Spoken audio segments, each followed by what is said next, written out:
नमस्कार, आता आपण घेवरारीमध्ये आहोत आणि आपल्याबरोबर आज आपल्या सोहमच्या स्टॉलला व्हिजिट केली आहे वैद्य शिंदे मॅडमनी. तर आपण त्यांच्याकडनं सोहम गुलकंदबद्दल एकदा अभिप्राय नक्की समजून घेऊया.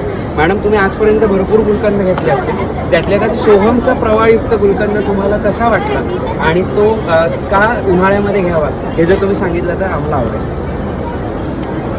गुलकंद हा प्रवाळयुक्त आहे. याच्यामध्ये खडीसाखर आहे. रिफाईंड साखरेचा वापर न केलेला असून हा पोटासाठी थंड असून उन्हाळ्यामध्ये सर्वांनी दुधासोबत किंवा असाच नुसता गुलकंद कमीत कमी 1-2 चमचे खावा. हा पोटासाठी थंड असल्याने उष्णता कमी होते. हा शुगरला सुद्धा बाधत नाही. याच्यामध्ये खडीसाखर आहे, त्याच्यामुळे हा खूप हेल्दी आहे गुलकंद.